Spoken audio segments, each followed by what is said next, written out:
தமிழ் சரஸ்வதியை மீட்கிறதுக்காக எல்லாமே பண்ணிகிட்ருக்காரு. அப்போ ஒரு கண்ணு தெரியாதவரை கூட்டிகிட்டு வந்து சாட்சி சொல்கிறாரு. அப்போ அவர் ஒரு டேப் காட்டுறாரு. இதில் எல்லாமே வாய்ஸ் ரெக்கார்ட் ஆகிருக்கு அப்படின்னு சொல்லிட்டு கொடுக்குறாரு.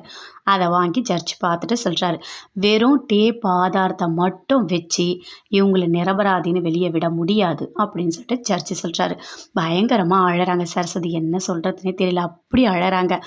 இல்லை, என்கிட்ட இன்னொரு ஆதாரம் கூட இருக்குது அப்படின்னு சொல்லிட்டு தமிழ் சொல்கிறாரு. என்ன கொடுங்க அப்படின்னு சொல்லிட்டு ஜட்ஜ் கேட்குறாங்க. இங்கே பாருங்கள், இறந்த 2 பேருமே அவங்க வாயாலேயே உண்மையை சொல்லியிருக்காங்க அப்படின்னு சொல்லிட்டு காட்டுறாரு ஃபோனை.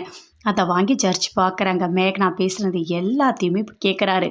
கேட்டவுடனே அப்போ உண்மையான குற்றவாளி இது யாருன்னா இந்த கலிவர்தனும் அவங்க பையன் 2 பேரும் கூண்டில் ஏற்றுங்க, அவங்க 2 பேர் தான் எல்லா தப்புமே பண்ணியிருக்காங்க அப்படின்னு சொல்கிறாரு. சரஸ்வதியை இந்த கோர்ட் ஒரு தப்புமே இல்லைன்னு சொல்லி விடுதலை பண்ணுது அப்படின்னு சொல்கிறாரு. அதை கேட்டோடனே பயங்கரமாக சந்தோஷப்படுறாங்க. அவ்வளோ சந்தோஷப்படுறாங்க சரஸ்வதி. அப்படியே தமிழும் ரொம்ப சந்தோஷப்படுறாரு. அர்ஜுன் ஒரு மாதிரி டென்ஷன் ஆகுறாரு. ஐயோ, இவங்க 2 பேரும் மாட்டிக்கிட்டால் கண்டிப்பாக நாமளும் மாட்டிப்போமே, இவங்க 2 பேரும் அடித்தா நம்மளை பார்த்து எல்லாமே சொல்லிடுவாங்க, இப்போ என்ன பண்ணுறது அப்படின்னு சொல்லிட்டு ஒரு மாதிரி திருட்டு மொழி முழிக்கிறாரு.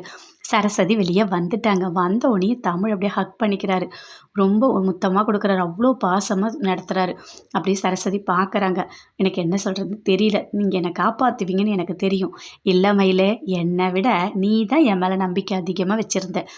நீங்கள் கண்டிப்பாக காப்பாற்றுவீங்கன்னு நீ சொன்னல, அதுதான் மயிலே இப்போ நடந்திருக்கு. நீ தான் என் மேலே அவ்வளோ நம்பிக்கை வச்சுருக்க. அந்த நம்பிக்கை தான் இன்றைக்கி நமக்கு நல்லதே நடத்தியிருக்கு அப்படின்னு சொல்லிட்டு தமிழ் சொல்கிறாரு.